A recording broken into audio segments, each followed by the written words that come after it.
সবাইকে স্বাগতম জানাচ্ছি। আজকে গুরুত্বপূর্ণ 20টি কারেন্টস অ্যাফেয়ার্সের জিকে নিয়ে আলোচনা করব। প্রথম প্রশ্ন যেটা রয়েছে সেটা হচ্ছে বিশ্ব এইডস দিবস কবে পালন করা হয়ে থাকে, অর্থাৎ ওয়ার্ল্ডস এইডস ডে কবে পালন করা হয়। তো বিশ্ব এইডস দিবস পালন করা হয়ে থাকে ডিসেম্বর মাসের 1 তারিখে। তাহলে সঠিক উত্তর হয়ে যাচ্ছে 1 ডিসেম্বর।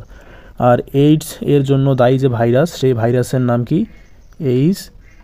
HIV, অর্থাৎ হিউম্যান ইমিউনোডেফিসিয়েন্সি ভাইরাস।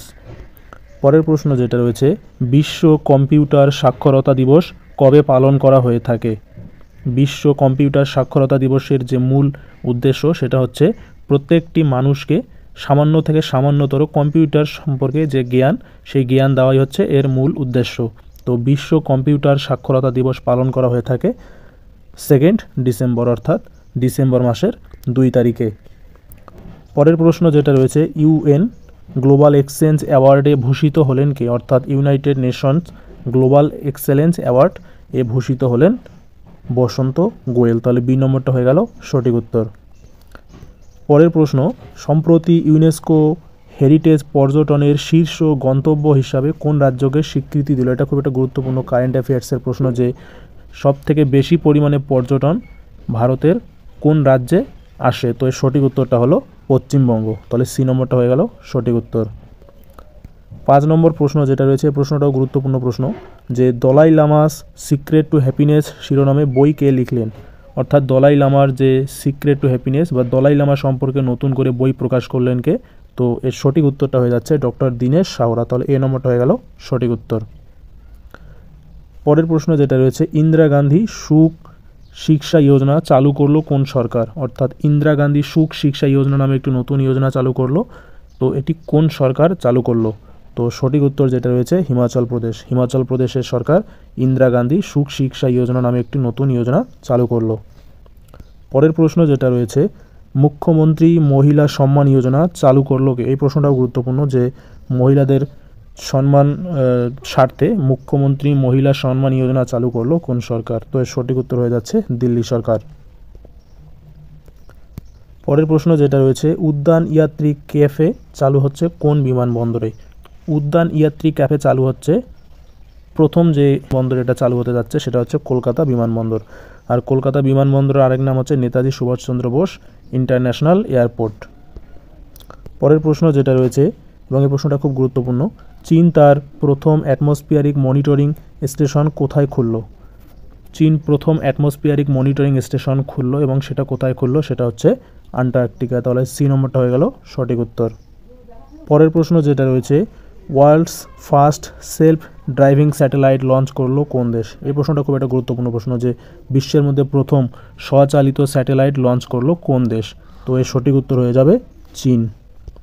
পরের প্রশ্ন যেটা রয়েছে এই প্রশ্নটাও খুব গুরুত্বপূর্ণ কারেন্ট অ্যাফেয়ার্সের প্রশ্ন, ভারতের প্রথম hyper loop train test truck তৈরি করলো কোন IIT, অর্থাৎ hyper loop train test truck তৈরি করলো যে IIT, সেই IIT হলো IIT মাদ্রাস। তাহলে এই নম্বরটা হয়ে গেল সঠিক উত্তর।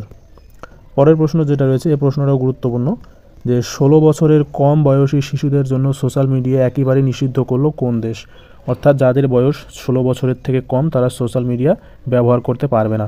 তো এই আইন নতুন করে চালু করলো অস্ট্রেলিয়া সরকার। তাহলে বি নম্বরটা হয়ে গেল সঠিক উত্তর। পরের প্রশ্ন যেটা রয়েছে সম্প্রতি ভারতীয় পর্যটকদের জন্য ভিসা মুক্ত ভ্রমণের সুযোগ করে দিল কোন দেশ। তোমরা সবাই জানো ইউক্রেন রাশিয়া যুদ্ধের পরবর্তী সময়ে রাশিয়া ভারতকে বিভিন্ন রকমের সুযোগ সুবিধা দিয়ে আসছে, তার মধ্যে একটি অন্যতম গুরুত্বপূর্ণ সুবিধা দিল যে ভারতীয় পর্যটকদের জন্য ভিসা মুক্ত ভ্রমণ। তাহলে সঠিক উত্তর হয়ে যাচ্ছে বি নম্বর রাশিয়া। পরের প্রশ্ন যেটা রয়েছে এই প্রশ্নটা গুরুত্বপূর্ণ প্রশ্ন যে ভারতের প্রথম জিরো ওয়েস্ট বিমানবন্দর হয়ে উঠল কোন বিমানবন্দর। ভারতের প্রথম জিরো ওয়েস্ট বিমানবন্দর হয়ে উঠল ইন্দোর বিমানবন্দর। তাহলে বি নম্বরটা হয়ে গেল সঠিক উত্তর। 15 নম্বর প্রশ্ন যেটা বলছে এবং এই প্রশ্নটাও গুরুত্বপূর্ণ যে বেঙ্গালুরুতে মহিলাদের জন্য মোটো ওম্যান বাইক এবং ট্যাক্সি পরিষেবা চালু করলো কে, অর্থাৎ বেঙ্গালুরুতে প্রথম মহিলাদের জন্য মোটো ওম্যান বাইক এবং ট্যাক্সি পরিষেবা চালু করলো উবার। পরের প্রশ্ন যেটা রয়েছে ভারতের কোন অঞ্চলে বছরে 2বার বৃষ্টিপাত হয়। তোমরা সবাই জানো তামিলনাড়ুর করমণ্ডল উপকূলে বছরে 2বার বৃষ্টিপাত হয়, তাহলে এখানে সঠিক উত্তরটা হয়ে যাচ্ছে তামিলনাড়ু। পরের প্রশ্ন যেটা রয়েছে, ঠেসমূল কোন গাছে দেখা যায়? তো ঠেসমূল দেখা যায় হচ্ছে সুন্দরী গাছে। আর ঠেসমূল হচ্ছে সেই সমস্ত মূল যারা হচ্ছে অভিকর্ষের বিরুদ্ধে মাটির নিচে না গিয়ে উপরের দিকে উঠে আসে। তোমরা সবাই জানো সুন্দরী, গরান, গেও এই সমস্ত উদ্ভিদের মূল মাটির উপরের দিকে উঠে আসে, এদেরকেই ঠেসমূল বলা হয়ে থাকে। পরের প্রশ্ন যেটা রয়েছে, কোথায় সারা বছর দিন রাতের দৈর্ঘ্য সমান?